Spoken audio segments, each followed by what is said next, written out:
Sedikit walau ba'du.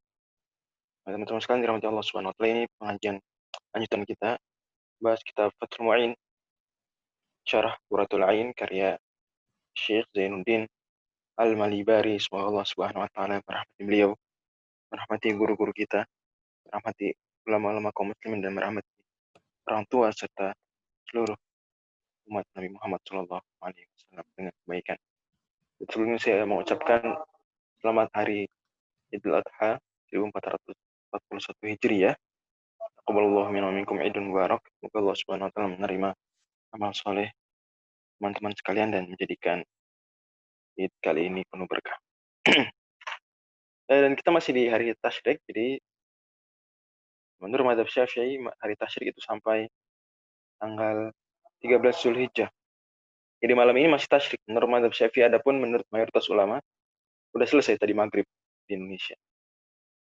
Dan berarti masih disunahkan selepas sholat 5 waktu dan selepas setiap sholat, bahkan sholat-sholat sunnah, untuk bertakbir.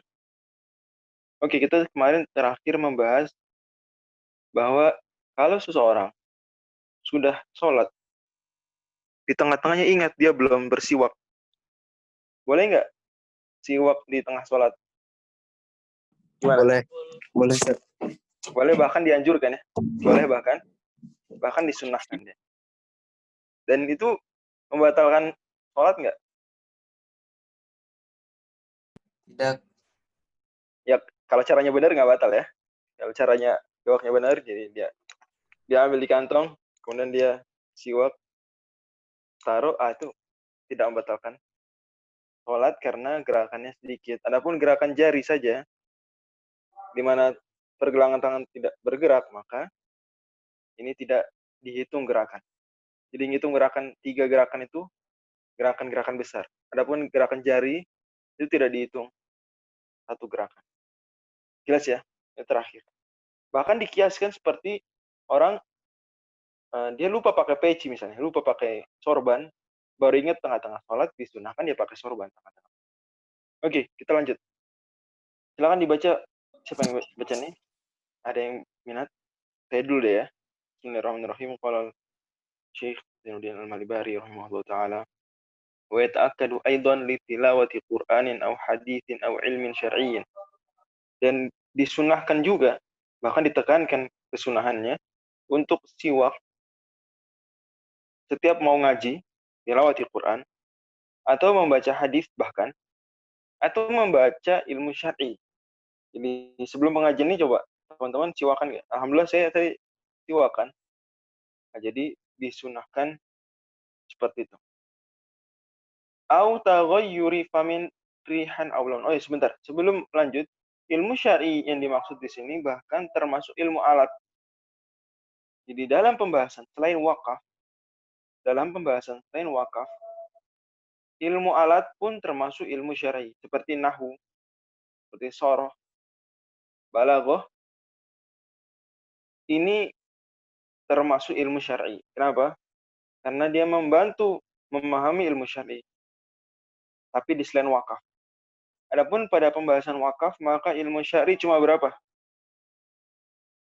Misalnya ada orang mewakafkan, ya ada gedung ya, asrama untuk penuntut ilmu syar'i. Maka orang yang belajar apa yang boleh tinggal di situ? 3 Sat. 3 ilmu. Bagus. Sudah pernah disampaikan dulu di mana kita sampaikan Bang Jabar. Silakan Bang Jabar. Apa tuh 3 ilmu tuh? Ilmu Al-Quran, hadis, sama fikih. Bagus. Ilmu Al-Quran, ilmu hadis, dan fikih. Hanya 3 ilmu ini saja. Ilmu Quran, ilmu hadis, dan ilmu fikih. Bahkan ilmu kalam nggak masuk ilmu syar'i. Menurut perspektif dalam mazhab Syafi'i kalau tentang pembahasan wakaf. Ya, ilmu akidah nggak masuk. Tapi kalau dia misalnya ranahnya Quran, iya. Tapi kalau hanya murni akidah, nggak. Jadi ini 3 ilmu syar'i. Kalau wakaf, maka ilmu syar'i cuma 3 nih. Jadi kalau ada orang mewakafkan ini gedung asrama untuk penuntut ilmu syar'i, maka mahasiswa jurusan bahasa Arab nggak bisa tuh. Ya, nanti mahasiswa idat lugawi ceritanya gitu, belum bisa cerita. Masih belajar bahasa Arab. Tapi sudah masuk jurusan belajar ilmu fikih, atau mungkin dia pembelajar ilmu hadis atau Quran, meskipun jurusannya bukan tafsir misalnya, dia penuntut ilmu syar'i juga dalam perspektifnya. Tapi kalau dalam pembahasan yang kita bahas sekarang, lebih umum daripada wakaf, maka semua yang membantu ilmu syar'i masuk. Jelas ya? Au taghayyuri famin rihan aw launan binahwi naumin aw akli karihin. Atau disunahkan juga, ditekankan bahkan, ketika mulut ini berubah aromanya atau berubah warnanya, binahwi naumin, karena efek semisal tidur. Jika kalau orang tidur bangun-bangun gimana? Mulutnya aromanya berubah nggak? Berubah ya. Nah, ini disunahkan. Dan ini berlaku tidak hanya tidur malam, tidur apapun disunahkan. Au akli karihin, atau memakan sesuatu yang aromanya nggak enak. Apa misalnya aromanya nggak enak? Makanan apa? Kalau ulama nyantohkannya itu makan bawang. Ya, makan bawang itu aroma menyengat di mulut. Jengkol. Mungkin kalau di Indonesia ada, mohon maaf ya, kalau menyinggung makanan favorit sebagian teman-teman, jengkol misalnya. Apalagi misalnya? Daging kambing masuk nggak bagi sebagian orang? Atau durian? Nah, itu kayak gitu. Ya, petai misalnya. Nah, ini disunahkan dia bisa disikat gigi. Au sinin binahwi sufratin, atau yang berubah bukan mulutnya, tapi giginya. Giginya menguning. Giginya menguning. Atau disunahkan juga siwak. Au istiqadhin min naumin wa iradatihi. Juga jangankan berubah aroma karena bangun tidur. Bangun tidur aja meskipun nggak berubah aromanya. Nah, jadi ini bedanya dengan yang tadi ini. Ini dia bangun aja nggak ada perubahan. Tetap disunahkan. Mau tidur disunahkan siwak. Wa dukhuli masjidin wa manzilin. Dan mau masuk masjid atau mau masuk rumah disunahkan siwak. Dari sini kita paham ya bahwa sebenarnya konsep membatasi membersihkan mulut hanya dengan sikat gigi dan pasta gigi itu menyulitkan untuk melakukan banyak hal yang sunnah sebenarnya. Jadi kita idealnya menggabungkan dua kesunahan atau dua hal ini. Jadi tetap teman-teman sikat gigi juga dengan sikat gigi yang normal orang pakai dengan pasta giginya.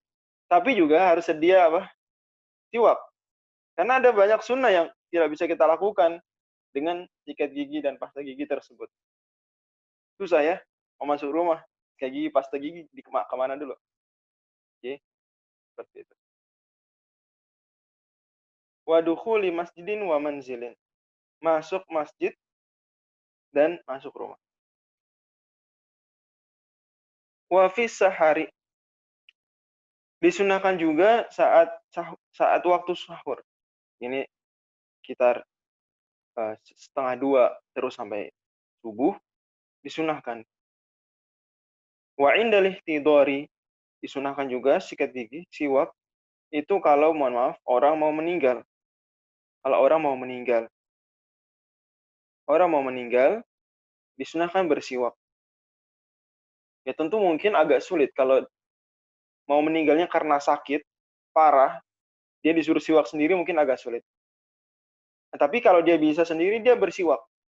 Seperti dalilnya adalah Nabi Shallallahu Alaihi Wasallam, hadis riwayat Bukhari Muslim, ketika sakit mau wafat Shallallahu Alaihi Wasallam, beliau melihat Abdurrahman bin Abi Bakar bersiwak, maka kemudian Nabi Shallallahu Alaihi Wasallam mengisyaratkan ingin siwak tersebut, maka Aisyah mengambilkan.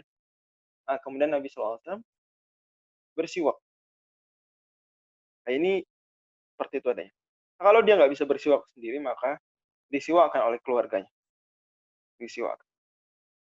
Di sini berarti memang mau ditekankan betul ya, kayu siwak tersebut ya, walaupun kita tidak batasi siwak, sudah disebutkan pertemuan lalu, siwak tidak terbatas pada kayu arak yang seperti ini, tapi pada akhirnya ya, at the end of the day itu adalah hal yang sangat penting untuk dimiliki. Kama adalah alaihi khabaru sahihan, sebagaimana ditunjukkan oleh hadis Bukhari Muslim.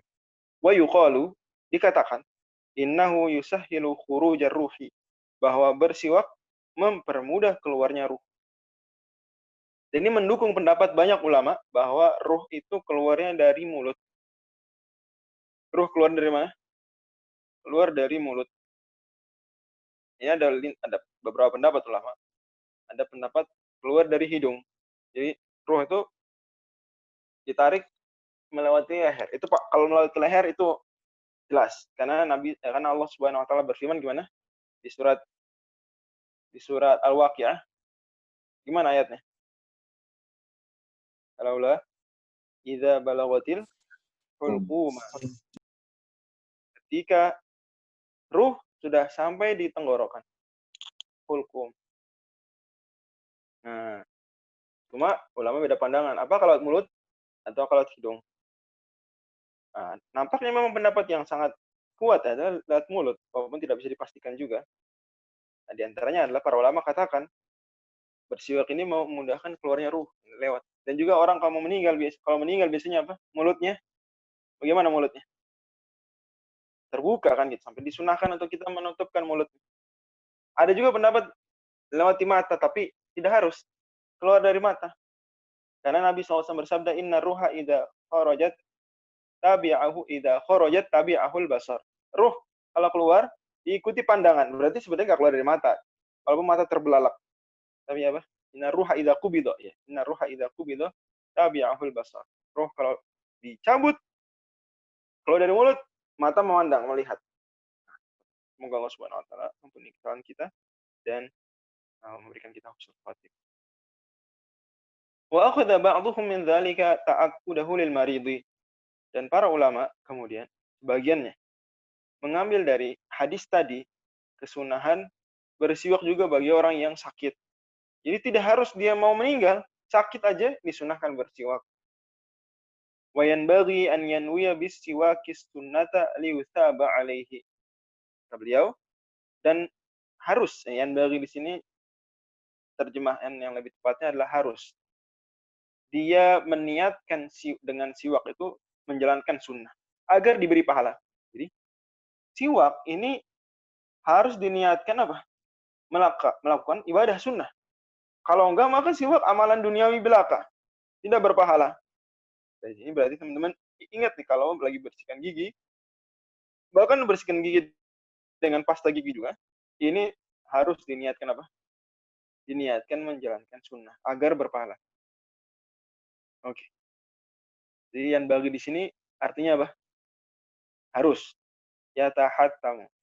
Para ulama Syafi'iyah kecualikan kalau dia sudah niat di awal wudhu tadi menjalankan sunnah-sunnah wudhu, maka kalau setelahnya bersiwak sudah masuk, nggak apa-apa. Tapi kalau terpisah dari wudhu, maka dia harus diniatkan. Wa yabla'a riqahu awwal astiyaki. Disunahkan juga dia menelan, air liurnya kali pertama bersiwak.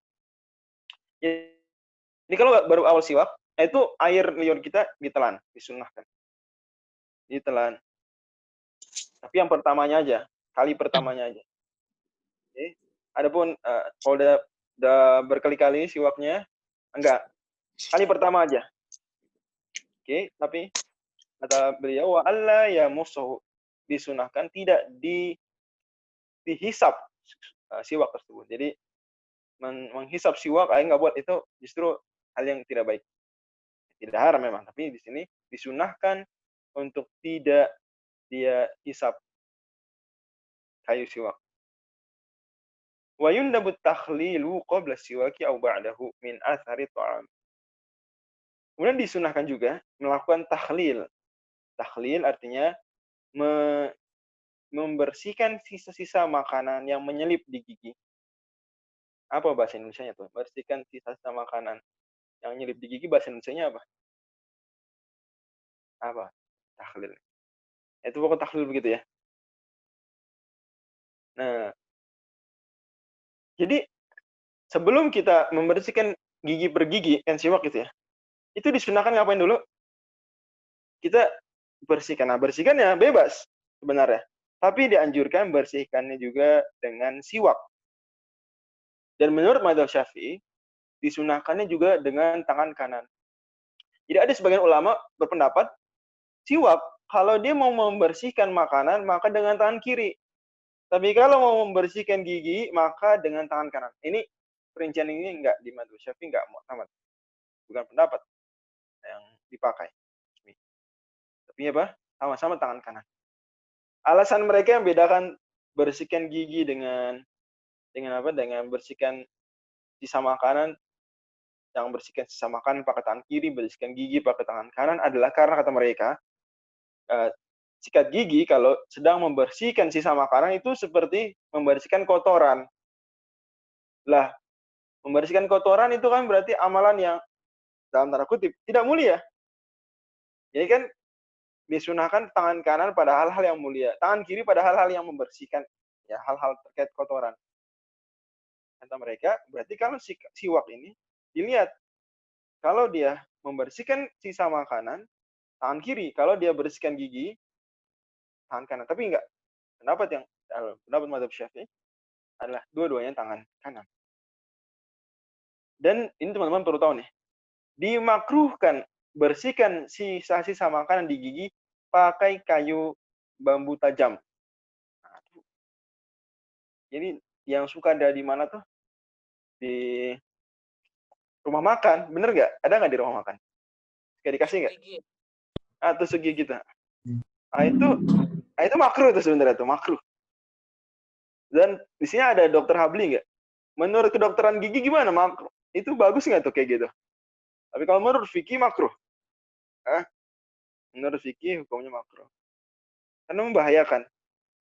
Itu membahayakan. Gusi, menyakiti gigi. Tajam dia begitu caranya. Itu ada dokter Habli nggak di sana? Atau dokter Danin? Bolehlah kasih faidah kita dari sisi kesehatan. Lanjut ya. Jadi, tapi makruh tidak haram. Kalau pakai tusuk gigi itu nggak haram juga. Jangan pulang dari sini bilang haram, nggak. Tapi tidak baik. Makruh. Wa yukrahu bi'udil qasabi wal as. Lanjut. Wasiwaku afdalu minhu khilafan liman akasa. Sekarang ada pertanyaan. Mana yang lebih afdal? Bersihkan sisa makanan atau bersihkan gigi? Jadi proses siwak yang mana yang lebih afdal? Tahlilnya, membersihkan sisa makanannya ataukah membersihkan siwaknya? Pendapat mazhab Syafi'i adalah bahwa bersiwak lebih afdal daripada itu. Berbeda dengan sebagian ulama yang membalik. Katanya lebih afdal bersihkan makanan karena potensi batalkan wudhu. Enggak, tapi tetap bahwa saat bersiwak pun itu sudah membersihkan apa? Membersihkan sisa makanan. Jadi siwak jelas lebih afdal. Wala yukrahu bi siwaki ghairihi in adzina aw alima ridahu wa illa harum. Dan tidak dimakruhkan seseorang bersiwak dengan siwak temannya, siwak orang lain. Ini tapi teman-teman mungkin agak ilfil denger ini ya, tapi gimana secara fikih makruh nggak minjem siwak? Nggak makruh. Nah, tentu tapi ini hukum asalnya tidak makruh. Tentu kalau jelas ada dorornya, nah itu tentu dorornya itu membuat hukumnya bisa berubah. Tapi hukum asalnya tidak makruh minjam siwak orang. Karena pada akhirnya siwak itu bisa diapain? Teman-teman tahu nggak sih siwak bisa diapain pada akhirnya? Potong. Bisa dipotong kan? Iya. Jadi jangan langsung bayangin, wah pakai siwak teman. Apa tuh iklan dulu, ada iklan saya waktu kecil masih ada TV dulu ada iklan. Tuh saya kelas berapa SD ya? Kelas. Itu ada iklan sikat gigi dipinjam orang, itu dia apa gitu pokoknya. Jadi mungkin suruh beli sikat gigi terus. Atau bagaimana. Jadi kayak nggak bagus menurut iklannya itu kalau pakai sikat gigi orang. Karena kumannya pindah katanya. Nggak tahu itu benar atau nggak kira-kira, dokter Danin. Tapi kalau siwak itu tidak harus dibayangkan, ini bedanya keistimewaan siwak dengan sikat gigi biasa ya. Jangan dibayangkan dia pakai tempat yang sama, dia bisa dipotong. Jadi digigit, ya, dengan dipatahkan dengan tangan. Begitu siwak, ciri khasnya. Oke, jadi jangan dibayangkan selalu harus pakai bekas mulut teman. In adzina, tapi dengan syarat, kalau diizinkan. Kalau nggak diizinkan, haram. Au alima ridohu, atau dia mungkin nggak diizinkan secara eksplisit, tapi kita tahu lah dia pasti ridho, dia rela. Dan ini berlaku berarti kaidah dalam meminjam barang, bahwa meminjam barang itu cara. Satu, diizinkan. Dua, kita tahu dia ridho kalau kita pinjam. Ya. Kaidah dalam pinjam barang, satu apa? Diizinkan jelas. Dua, kalau dia apa? Kita tahu, yakin dia akan rela kita pinjam. Ini berlaku misalnya buat teman-teman yang ngekos bareng temannya. Kadang agak sulit ya untuk minta izin benar-benar secara eksplisit setiap kali minjam barang. Tapi bisa diketahui di awal kita buat perjanjian misalnya atau jenisnya, bahwa ya saling merelakan lah. Kalau enggak maka hukumnya haram. Ka'akhdhihi min milkil ghairi. Haram sebagaimana dia memakai barang milik orang lain. Malam tajri adatun bil i'radi anhu. Selama, nah ini penting, poin menarik. Belum ada kebiasaan bahwa dia ini cuek kalau tahu. Jadi termasuk izin juga kalau dia tahu kita pakai barangnya tapi didiamin aja. Itu termasuk izin. Ya, udah tahu kebiasaan. Maka di sini berarti penting. Urf satu tempat kos ini gimana? Dan juga benda-bendanya beda. Ada benda-benda yang jelas urfnya itu dipakai tanpa izin juga nggak masalah. Seperti cermin. Pakai cermin tanpa izin juga kita persilakan kan, bener nggak? Kita punya cermin misalnya. Di kos cuma kita yang punya cermin. Yang lain nggak punya cermin. Teman-teman biasanya mengizinkan kan, pakai cermin nggak masalah. Tapi ada beberapa yang nggak diizinkan dipakai teman. Apa misalnya? Misalnya cukuran kumis, itu mungkin nggak diizinkan kalau dipakai teman. Betul ya? Apalagi misalnya? Nah itu kayak gitu berlaku. Jadi kebiasaan juga berlaku dan ini sesuai dengan kaidah fikih al-adatu muhakkamatun. Bahwa adat kebiasaan dapat menjadi landasan hukum. Wa yukrahu lis-shaimi ba'da zawal. Dimakruhkan kata Syekh siwak setelah zuhur kalau dia berpuasa. Dalilnya adalah hadis riwayat At-Tabarani dan lain-lain bahwa dan juga riwayat Muslim dulu. Riwayat Muslim Nabi sallallahu alaihi wasallam bersabda la khuluf min shaim atyabu indallah min rihil misk, bahwa aroma mulutnya orang yang berpuasa lebih wangi di sisi Allah daripada aroma kasturi. Kata para ulama Syafi'iyah, karena aroma tersebut memiliki keutamaan, maka makruh menghilangkan aroma tersebut. Siwak akan menghilangkan atau menyamarkan aroma tadi sehingga dimakruhkan siwak. Adapun pembatasan kok mulai ba'da zuhur dari mana? Nah, adalah hadis At-Tabarani bahwa di situ ada kata-kata apa? Kata-kata yumsi. Nah, maka dan waktu sore itu dimulainya dalam perspektif Islam itu dari zuhur. Maksudnya jadi kalau hari dibagi dua, sobah dan masa, pagi dan petang. Maka sobah itu AM, mulai ya, dia sampai zuhur. Kemudian masa itu dari zuhur, PM, sobah masa. Maka dari hadis tersebut mulanya ba'da zawal. Oke. Illam yataghayyar famuhu binahwi naumin. Tapi dengan syarat dia nggak berubah aroma mulutnya karena tidur. Maksudnya kalau dia setelah zuhur tidur, bangun tidur, maka disunahkan pakai siwak, tidak makruh. Maka tidak makruh. Dan ini kata Imam Hajar Al-Haytami, ini beliau sebenarnya kurang menguatkan pendapat ini. Kata beliau pendapat yang beliau lebih condongkan apa? Bahwa dia tetap di sini ada muqtadi, ada hal yang membuatnya sunnah yaitu bangun tidur, dan ada mani, ada hal yang membuatnya tidak disunahkan yaitu udah lewat zuhur lagi puasa. Bayang nggak? Ada orang bangun tidur habis zuhur lagi puasa. Berarti dari satu sisi dia disunahkan bersiwak, yaitu karena apa? Karena apa? Bangun tidur. Karena bangun tidur. Di sisi lain, dia dimakruhkan bersiwak. Gara-gara apa? Setelah zawal. Puasa. Nah, karena puasa setelah zawal, setelah zuhur. Oke. Sekarang ada pertentangan. Kesunahan dan kemakruhan. Ini selevel. Makanya ulama bisa beda pandangan. Kalau nggak selevel contohnya wajib kewajiban dan pemakruhan. Dilakukan nggak? Lakukan nggak? Dari satu sisi wajib, dari satu sisi makruh. Kita lakukan nggak tuh? Lakukan. Lakukan. Karena wajib lawan makruh. Oke. Kesunahan lawan keharaman. Ah, gimana? Kesunahan lawan keharaman. Kita lakukan nggak? Enggak, Ustaz. Nggak lakukan. Nggak selevel. Haram sun. Tapi sekarang kesunahan lawan kemakruhannya selevel. Kata Imam Ibnu Hajar Al-Haytami, dan ini sesuai dengan kaidah bahwa idza ta'arada al-muqtadi wal al-mani'u wal muqtadi quddimal mani'. Kalau ada bertemu antara hal yang mensunahkan dan yang memakruhkan. Okay? Atau kalau kasusnya kita naikkan levelnya, yang mewajibkan dan yang mengharamkan, kan sama berarti selevel nih. Kesunahan, kemakruhan, kewajiban, keharaman. Maka quddimal mani', didahulukan yang melarang. Jadi sunnah lawan makruh menang mana? Menang makruh. Wajib lawan haram menang mana? Wajib lawan haram. Haram. Menang haram. Gitu ya. Ini kaidah cakep. Jadi kata Imam Ibnu Hajar Al-Haytami sebenarnya begitu. Menurut yang aujah, menurut yang kuat untuk beliau. Tapi kata beliau, kebanyakan ulama Syafi'iyah, banyak ulama Syafi'iyah mengatakan tetap disunahkan kalau dia bangun tidur. Kalau dia bangun tidur. Kenapa? Karena kata beliau, perubahan mulutnya tadi itu mengalahkan perubahan karena puasa. Jadi gini, ada perubahan aroma mulut karena puasa dan ada perubahan aroma mulut karena tidur. Oke. Yang dimakruhkan dihilangkan tuh perubahan aroma mulut karena apa? Tidur.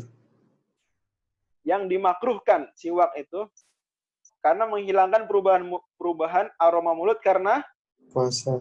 karena puasa. Di sini tidur sekarang.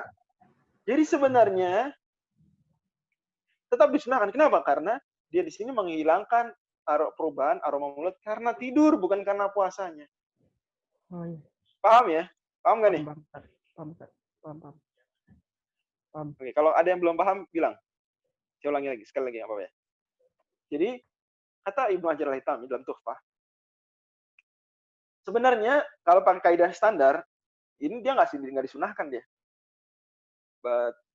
Bangun tidur setelah zuhur, nggak disunahkan. Kenapa? Karena kemakruhan versus kesunahan. Menang kemakruhan. Berarti tetap dia nggak siwak. Tapi, setelah diteliti, ternyata di sini ada dua hal yang berbeda, yaitu yang dimakruhkan siwak saat puasa setelah zuhur itu karena menghilangkan perubahan aroma mulut karena puasa. Sebab menghilangkan bekas ibadah itu makruh. Jelas ya? Problemnya di sini kalau dia tidur, bangun, itu perubahan mulutnya, aroma mulutnya itu bukan karena puasa, tapi karena apa? Karena tidur. Dan perubahan karena aroma mulut karena tidur, nah itu kita hilangkan dengan siwak. Jadi tetap bangun tidur setelah zuhur. Ini setelah zuhur tidur, ya, meskipun tidur habis asar terus bangun gitu misalnya. Intinya setelah zuhur sampai maghrib itu kalau tidur bangun maka disunahkan tetap apa? Atau tidak dimakruhkan bersiwak. Dianjurkan tetap. Oke, jelas ya? Fa in taghayyara bihi lam yukrah. Jadi tidak makruh kalau perubahan aroma mulutnya karena tidur tidak makruh. Atau yang semisal tidur. Apa semisal tidur? Apa contohnya? Perubahan aroma mulut setelah zuhur selain karena tidur. Selain karena tidur dan karena puasa. Apa misalnya? Ngomong sedikit. Lama Diam lama. Ngerokok batalin puasa. Mungkin ngerokok nggak sengaja ya. Boleh. Dia lupa dia. Masa? Tapi udah terlanjur ngerokok. Maka disunahkan siwak. Ya gitu ya. Jadi contohnya apa? Atau dia bangun tidur habis zuhur, ya, atau dia pulang sholat zuhur, dia buka kulkas, dia minum apa misalnya? Minum kopi dingin gitu ya. Atau minum es duren. Atau makan tadi apa? Petai ya, makan petai. Nah, ini dia baru ingat udah 3 sendok baru ingat dia. Muntah nggak sengaja, betul. Muntah sama. Intinya kalau berubah karena yang semisal ini tetap disunahkan. Kenapa kok gitu disunahkan? Karena dia siwak bukan untuk menghilangkan aroma mulut yang berubah karena puasa, tapi untuk menghilangkan aroma mulut yang berubah karena faktor lain. Jelas teman-teman ya? Ini mantap. Jadi ilam yataghayyar kamu binah binaumi. Lanjut. Sunnah berikutnya dari sunnah. Jadi kita dari tadi ini baru membahas satu sunnah ya. Ya, setelah itu siwak. Pertemuan lalu kita bahas sunnah lain, itu basmalah, ta'awudz. Kita dari awal tadi baru satu sunnah itu siwak. Oke, sekarang lanjut sunnah berikutnya itu famadmadatun fastinsyaqun. Sunnah yang berikutnya madmadah. Apa tuh madmadah? Berkumur-kumur. Fastinsyaqun, lalu habis kumur-kumur istinsyaq. Lilit tiba dalilnya adalah mengikuti sunnah Nabi Shallallahu Alaihi Wasallam, hadis Bukhari Muslim. Hadis Abu Daud, idza tawadda famadmid, dan juga perbuatan Nabi sallallahu alaihi wasallam. Dan dalam madzhab Syafi'i, kumur-kumur dan istinsyak, apa tuh istinsyak? Memasukkan air ke hidung, itu istinsyak, itu hukumnya tidak wajib dan bukan rukun wudu apalagi. Bukan wajib dan bukan rukun wudu, tapi hukumnya dianjurkan, sunnah. Dalilnya madzhab Syafi'i adalah karena yang wajib dalam wudu hanyalah yang disebutkan di dalam apa? Al-Qur'an. Dan perbuatan Nabi sallallahu alaihi wasallam itu menunjukkan hal tersebut. Oke. Nah, kumur-kumur dan apa? Dan istinsyak ini nggak bisa dianggap wajah. Mungkin ada madzhab lain bilang, "Wah, tapi kan itu masuk wajah." Oke. Kalau silu wujuh aku masuk wajah, basuh wajah. Enggak. Karena definisi wajah apa tuh? Cara bahasa ma tahsulu bihil muwajahah, yaitu sesuatu ya anggota tubuh kita yang kita ketika hadap-hadapan sama orang itu kelihatan. Kalau hadap-hadapan seorang kelihatan. Sekarang, emang dalam mulut kalau kita ngadep orang kelihatan? Nggak kelihatan. Berarti kumur-kumur nggak masuk wajah. Terus, apa lagi? Istinsyak, bagian dalam hidung emang kelihatan kalau ngomong? Enggak. Kalau lagi berhadapan sama orang nggak kelihatan. Maka wajah itu cuma yang di luar aja. Buktinya apa? Mata coba, mata. Nggak wajib masukin air ke dalam mata. Kan gitu. Nah, sama berarti. Jadi wajah itu hanya apa? Yang nampak aja. Itu lebih al-muwajjah. Jelas ya? Wa aqallu ma isalul ma'i ilal fami wal anfi. Paling minimalis standarnya adalah memasukkan air walaupun sedikit ke mulut dan hidung. Masuk aja. Wala yushtaratu fi husuli asli sunnati idaratuhu fil fami wa majjuhu minhu wa nathruhu mina anfi. Tidak disyaratkan kesunahan tersebut tercapai, pokok kesunahannya. Ya, tentu lebih sempurna, tapi tidak harus sebegitu untuk mendapatkan pahala pokok kesunahan ini. Yaitu tidak disyaratkan apa? Idaratuhu fil fami, mengelilingkan air di mulut. Jadi itu enggak harus begitu. Itu disunahkan. Tapi untuk mendapatkan pahala minimal sunnahnya tidak harus begitu. Cukup masukin air tanpa dikumur-kumurkan, tanpa digerak-gerakan airnya sudah tercapai. Bahkan ditelan pun airnya sudah tercapai. Wa majjuhu minhu, tidak harus juga mengeluarkan apa? Atau menghirum dalam-dalam, tidak harus. Tidak harus juga mengeluarkan airnya lagi, boleh ditelan.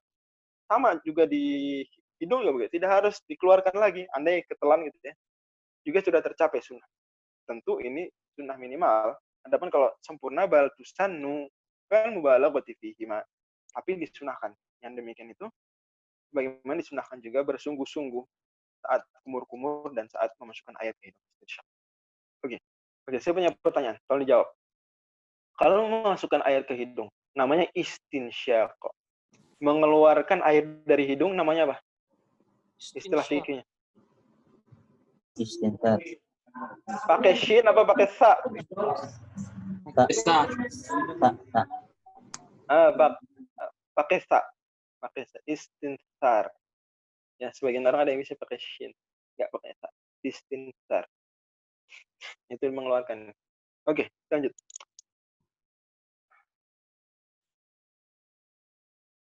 Tapi itu bukan limuftirin, tapi buat orang yang tidak puasa. Kalau lagi puasa, boleh nggak bersungguh-sungguh kumur-kumur dan istinsyak?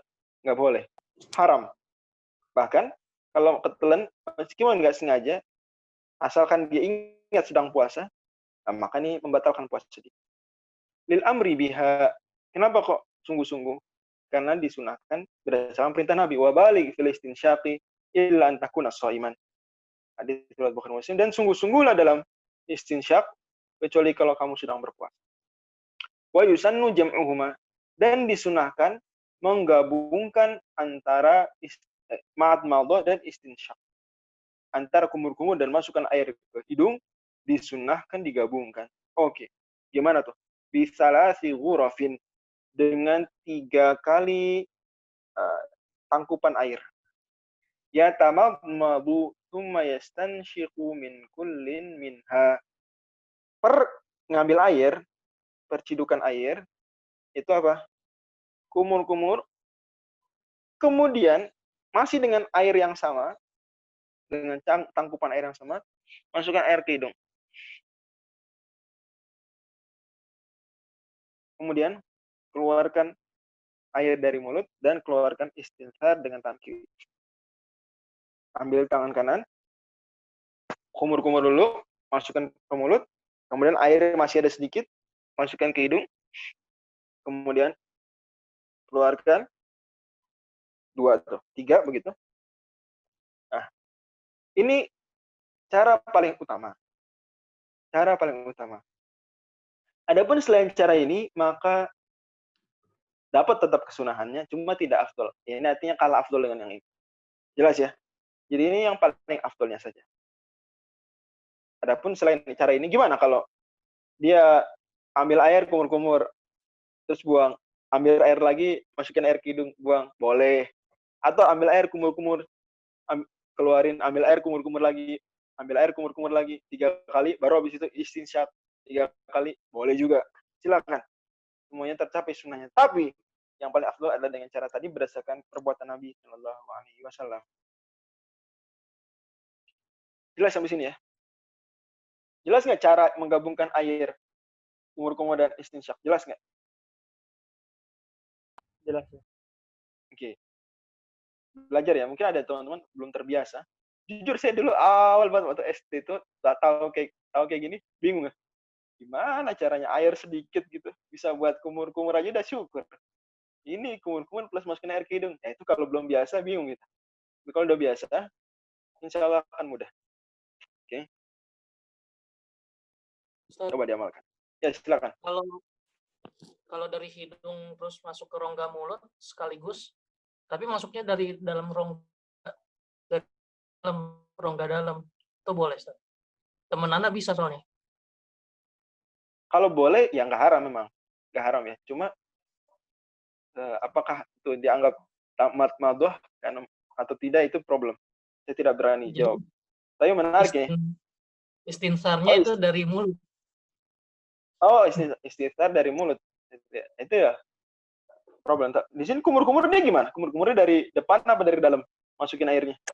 Nah, kumur-kumurnya dia biasanya terpisah. Jadi kumur-kumur terus istinsyak. Nah, istinsarnya dari mulut. Nggak keluar dari hidung. Saya tulis ya.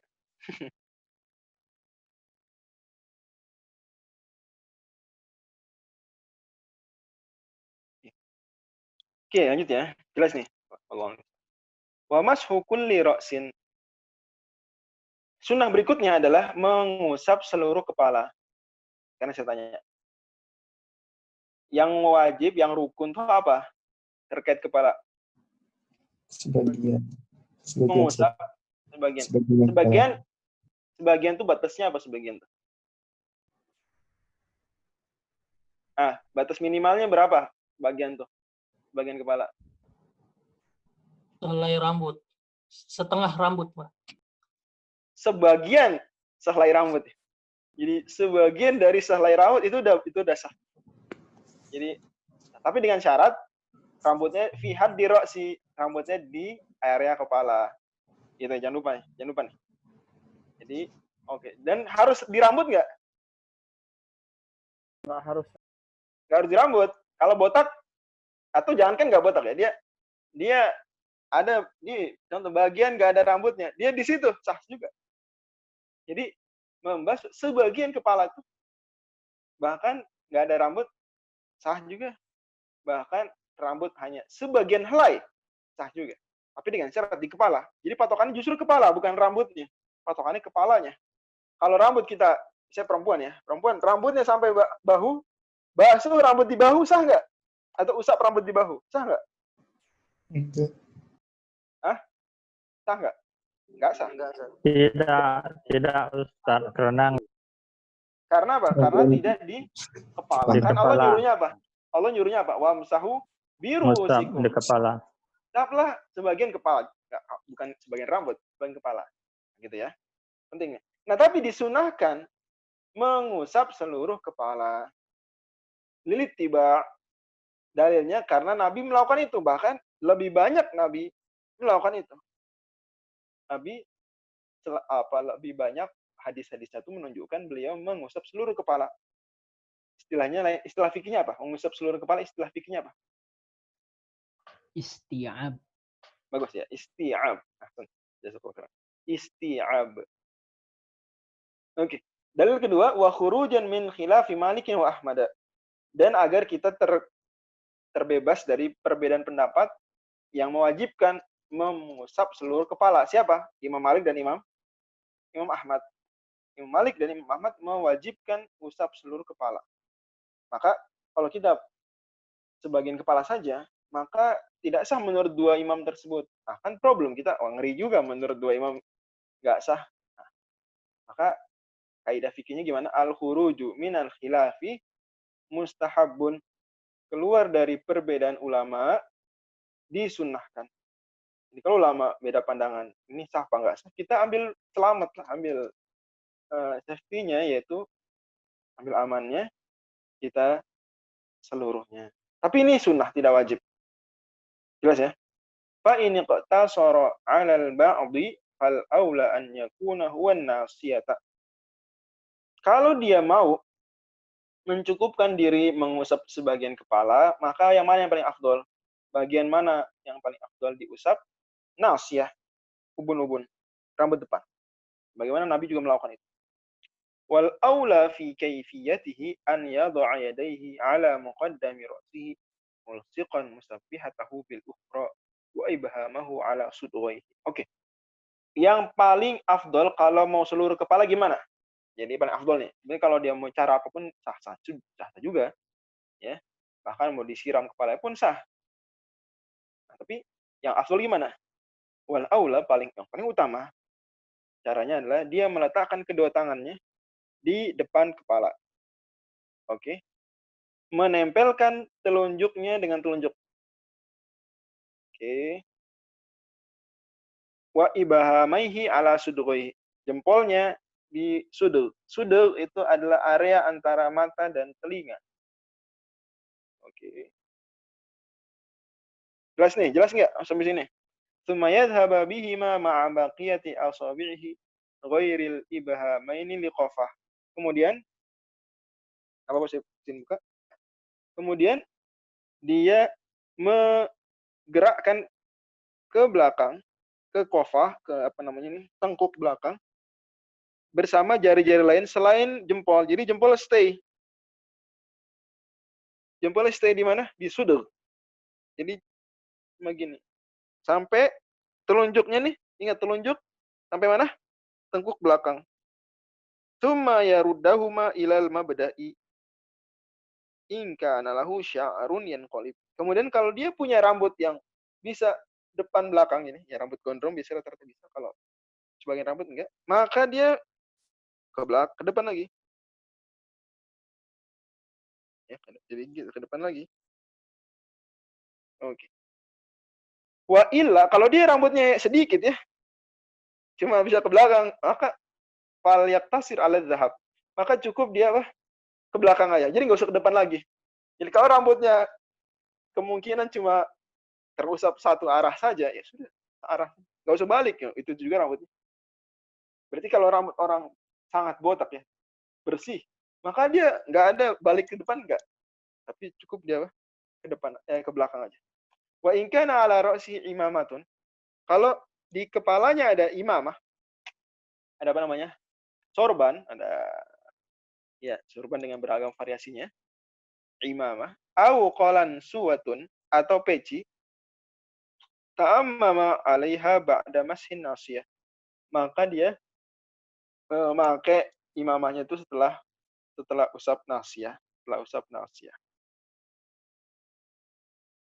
Oke. Lilit tiba berdasarkan perbuatan Nabi SAW. Nabi SAW, beliau pakai imamah, maka beliau usap imamah, kemudian beliau menyempurnakan tammama 'alaiha ba'da mashin nasiyah. Beliau menyempurnakan mengusapnya di atas nasiyah. Jadi nggak dilepas justru. Jadi nggak dilepas, tapi apa? Cukup dimunculin sebagian, oke, gini. Kemudian usap di atas peci atau imamah. Ini mungkin kita nggak pernah praktekin ya. Tammama, bukan ta'ammama. Tammama. Tadi saya baca ta'ammama kali ya. Tammama, bukan ta'ammama. Tammama menyempurnakan mengusapnya itu setelah mengusap nasiyah, mengusap ubun-ubun. Dikiaskan berarti jilbab gitu sebenarnya. Berarti dia disunahkan apa? Mengusap seluruh juga jilbab. Oke. Lilit tiba wa mashu kullil udunai zahiran wa batinan wa simakhaihi lilit tiba. Sunnah berikutnya adalah oh ya, teman-teman mungkin bertanya. Itu tadi kok nggak sekalian usap telinga? Nanya gitu nggak? Ada yang bertanya-tanya begitu nggak? Oh iya, Ustaz. Ada yang bertanya-tanya gitu nggak? Iya. Dalam madzhab Syafi'i, kesunahan mengusap kepala berbeda dipisah dengan apa? Dengan kuping. Ambil kuping dengan air baru. Ambil kuping dengan air baru. Oke.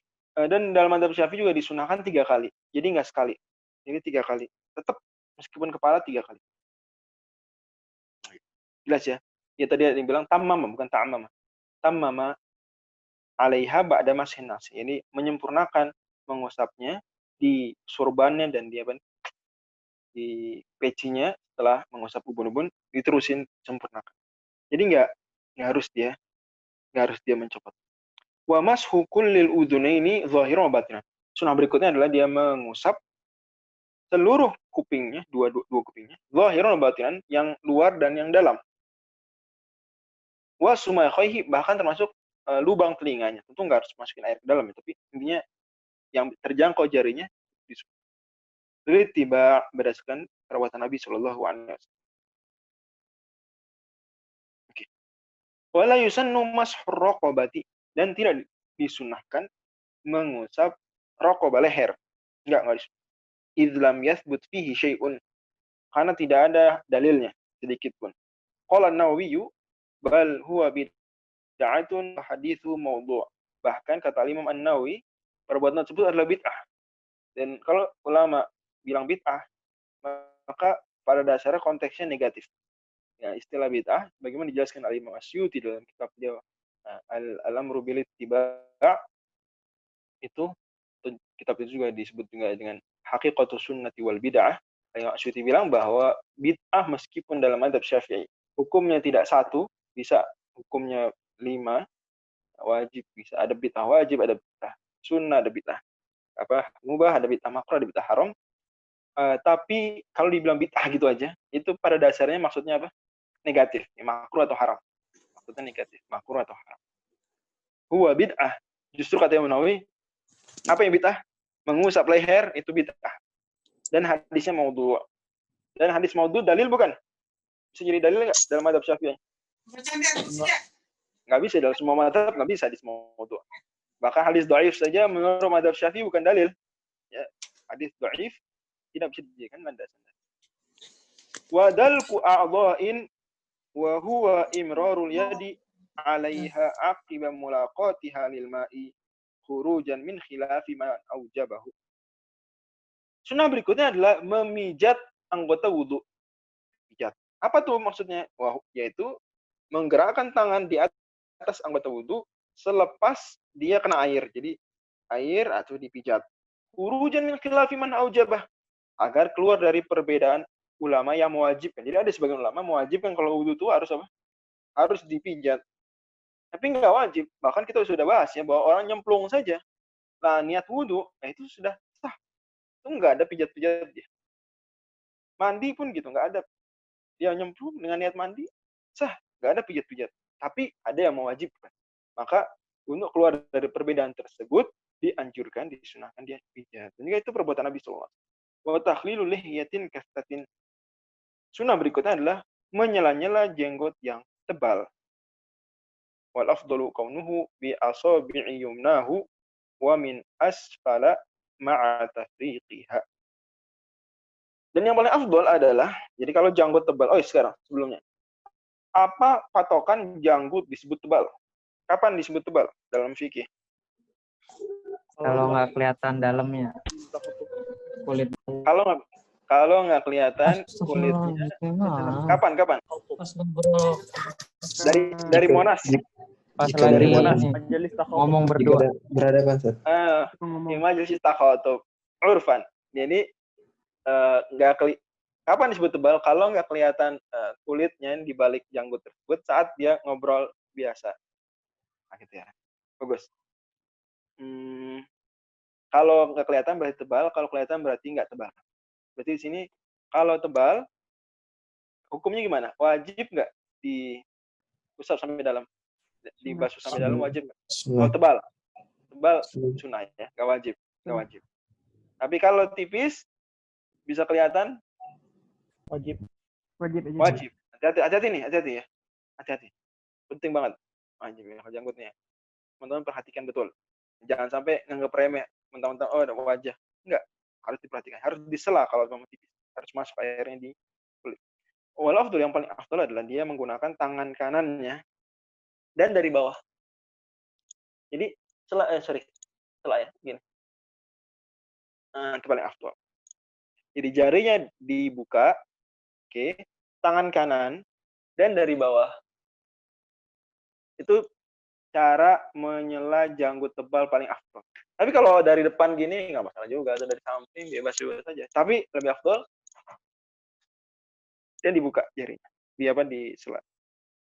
Clear ya? Wa bi gharfatin mustaqlah. Dan lebih afdal juga itu ngambil airnya beda. Jadi basuh wajah, ambil air lagi, sela janggut. Itu lebih afdal lagi. Lilit tiba, dan itu untuk mengikuti sunnah Nabi SAW. Wa yukrahu tarku. Menariknya ini, sunnah yang ini, kalau ditinggalkan, menyela-nyela janggut tebal, sunnah memang. Tapi kalau ditinggalkan, makruh. Oke, cukup sampai sini. Insya Allah kita lanjutkan lagi di pertemuan pekan depan. Silakan teman-teman jika ada yang didiskusikan. Kalau nggak ada, kita lanjut. Silakan.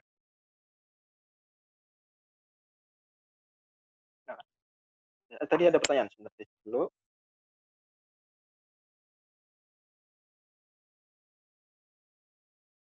Oke. Ya, terima kasih Dokter Daniel. Bagaimana cara merawat siwak agar awet, tahan lama, dan layak untuk dipakai? Mana ya? Tanya tukang siwak mungkin lebih tepatnya. Kalau dari pengalaman sih, insya Allah awet ya. Asal dipakai, jangan disimpan di lemari. Dipakai. Itu awet. Dan sedia guntingan kecil. Sedia gunting kecil. Izin bertanya masalah gerakan tangan bersiwak. Kalau kasusnya kayu siwak itu udah pendek, jadi kita harus gerakan tangan dari pergelangan tangan. Dagu lah, terus gerakan kayu siwak pakai jari. Pertanyaannya, gerakan tangan kita yang pindah ke dekat dagu itu udah kehitung gerakan belum? Ya, betul. Lalu hitung 1, apakah tangan di posisi dekat dagu terus sambil bersiwak sampai selesai, apakah tetap dihitung gerakan walau dia udah pindahin tangan ke dekat dagu selama 20 detik? Jangan lama-lama siwak, 20 detik lama. Kalau asal gerakinnya jari aja, nggak batalin, nggak dihitung menggerakkan. Pertanyaan dari definisi Biasanya kalau mengajarkan anak-anak baiknya dengan cara istinsak langsung atau bagaimana? Sepertinya agak sulit bagi mereka. Nah, ini berarti harus pelan-pelan nih. Tapi harus diajarkan. Insya Allah bisa. Memang agak sulit, tapi awal-awalnya aja. pelipis ya, benar, sudul pelipis betul. Ya tadi tamam udah ya, bukan ta'amam ya, tamam. Ini tanya mengusap telinga dari Irfan Effendi bersamaan keduanya atau yang kanan dulu baru kiri, dua-duanya. Bahkan ini berlaku bukan hanya telinga, yaitu berlaku untuk wajah juga. Jadi bagian tubuh yang bisa dijangkau dengan dua tangan sekaligus dilakukannya bersamaan. Jadi nggak pipi kanan, pipi kiri terpisah nggak gitu, bareng.